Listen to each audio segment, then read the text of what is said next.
Good afternoon friends. Next topic છે પંચકર્મની અંદર વમનની અંદર management of the one gap day, કે પૂર્વકર્મ અને પ્રધાન કર્મ આ બંને વચ્ચેનો એક દિવસ જે છે એને કહેવામાં આવે છે વિશ્રામકાલ. અને વિશ્રામકાલની અંદર આપણે બહુ જ ધ્યાન રાખવું પડે છે. એની અંદર શું ડાયટ લેવું, શું આહાર, શું વિહાર, એ બધી જ વિગતો આપણે આજે અભ્યાસ કરવાની છે. તો at the time of the સ્નેહપાન શું ડાયટ લેવાનું, on the previous night of the વમન કર્મ શું ડાયટ લેવાનું, અને જસ્ટ પ્રિસીડિંગ વમન કર્મ શું કરવાનું છે, કયો આહાર, કયો કલ્પ, કયો યોગ લેવાનો છે આયુર્વેદ, એના વિશેની માહિતી લેવી છે. તો સ્નેહપાન દરમિયાન જો diet at the time of the સ્નેહપાન, જ્યારે સ્નેહપાન ચાલુ હોય 3 થી 5 દિવસ, 3 થી 7 દિવસ, ત્યારે કેવું તો કે દ્રવ, ઉષ્ણ, અભિષ્યંદી, પ્રમાણયુક્ત, ન અતિ સ્નિગ્ધ, અસન કિરણ અને સાત્મ્ય. અતિ સ્નિગ્ધ વસ્તુ લેવાની જરૂર નથી. કેમ? કારણ કે પહેલેથી તમે સ્નેહન લઈ રહ્યા છો, તો વધારે સ્નેહન લેવાની બહારથી જરૂર નથી. ઓકે, તો દ્રવ, ઉષ્ણ, અભિષેદી, પ્રમાણયુક્ત, ન અતિ સ્નિગ્ધ, અસન કિરણ અને સાત્મ્ય ભોજન લેવાનું છે at the time of the સ્નેહપાન. દોષો પ્રકોપિત કરે તે પ્રકારનો આહાર ન લેવો જોઈએ. કેમ? તો કે જો ત્યારથી દોષો પ્રકોપિત થઈ જશે સ્નેહનના ટાઈમે, તો સ્વેદન કરશું, પછી ગેપ છે, ત્યારબાદ વમન છે, તો હજુ તો આપણે શું છે થોડો ટાઈમ લઈને એનો પ્રકોપ કરાવવાનો છે. તો એકદમ પ્રકોપ કરાવાય નહીં. તે આહાર અતિ સ્નિગ્ધ હોવો જોઈએ નહીં.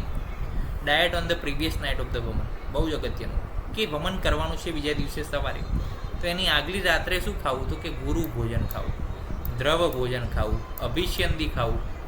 અરુણદત્ત જણાવે છે કે દોષો, આ ડાયટ કેવો હોવો જોઈએ કે દોષોને હેલ્પ કરવો જોઈએ, કે જે સ્નેહન સ્વેદનથી પ્રકોપિત થયા છે એ શાકાહારી કોષમાં આવશે. ઓકે, તો પ્રીવિયસ નાઇટ ઓફ ધ વમનની અંદર આપણે ગુરુ, દ્રવ, અભિષ્યંદી, કફને વધારે, કફનો ઉત્ક્લેશ કરે એવો આહાર લેવાનો છે.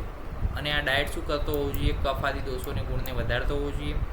એટલે શું થાય આ ડાયટથી, વમન દરમિયાન જે ડિસ્કમ્ફર્ટ થાય, જે પેઇન થતું હોય, વોમિટિંગ થતી હોય, એને ઓછું કરે છે. એ પ્રકારનો હોવો જોઈએ.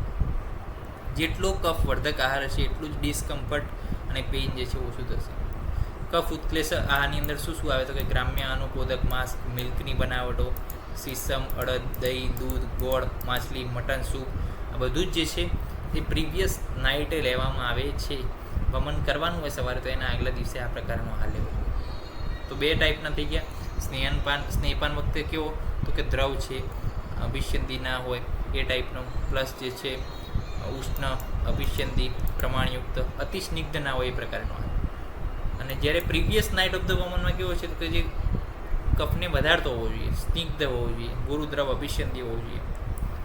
ત્યારબાદ વાત કરીએ તો diet on the day of the વમન કર્મ. વમન કર્મના દિવસે શું કરવાનું, દર્દીએ એમ્પ્ટી સ્ટમક રહેવાનું છે. સવારે કોઈ ભોજન લેવાનું નથી. રાત્રા સુધી જે ગાધું એ ગાધું. પછી વમનોપક ઔષધિ વધારે સ્નિગ્ધ ન હોવું જોઈએ, ઈસર સ્નિગ્ધ દ્રવ્ય હોવું જોઈએ. વમનોપક દ્રવ્ય જે આપણે 10 અભ્યાસ કર્યા હતા એ મધુ, મધુક, કોવિદાર, કર્બુદાર, નીટ, વિદુલ, બિંબી અને 3 પુષ્પા. કયા? 3 પુષ્પા, સદા પુષ્પા અને પ્રત્યેક પુષ્પા. તો આ જે છે એ વમનોપક ઔષધિઓનો પ્રયોગ કરવાનો. વમન કર્મ પહેલાં આગલી રાત્રે લીધેલું ભોજન સંપૂર્ણ શું છે, પાચન થઈ ગયેલું હોવું જોઈએ. કોઈ ઓડકાર ના આવવા જોઈએ. કોઈ ખાટા ઓડકાર છે, પછી અપચો છે, અજીર્ણની સ્થિતિ ના હોય, તે બધું જ આપણે ધ્યાન રાખી અને ત્યારબાદ વૈદ્ય શું આપવાનું છે, યુ, શિક્ષુરસ, શીર, માંસરસ, મધ્ય, તુષોદક, એવાગુ, મંડ, આમાંથી કોઈ પણ એક વસ્તુ જે છે કલ્પ સાથે આપવાનું છે. આ બધી જ વસ્તુઓ સાથે, ગમે તે એક વસ્તુ સાથે આપણે શું આપવાનું છે, મદન ફળવાળો કલ્પ. અને વમનના તરત પહેલાં યવાગુ સાથે ઘૃતને મિશ્ર કરવું જોઈએ અને આપવું જોઈએ. તો આ થઈ ગયું કે સ્નેહપાનના વખતે કયો ડાયટ લેવાનો, પછી વમન કર્મના આગલા દિવસે રાત્રે એટલે કયો ડાયટ લેવાનો, અને વમન કર્મના દિવસે સવારે કયો ડાયટ લેવાનો. સવારે કંઈ ડાયટ લેવાનું નથી, ભૂખ્યા રહેવાનું છે, આમ નથી ચેક કરવાનું છે. ત્યારબાદ જે છે આપણે કોઈ પણ પ્રકારના વેગને રોકી રાખતા તો નથી ને એ ચેક કરવાનું છે. કોઈ આમ નથી, કોઈ એજીર્ણ નથી, એ ચેક કરવાનું છે.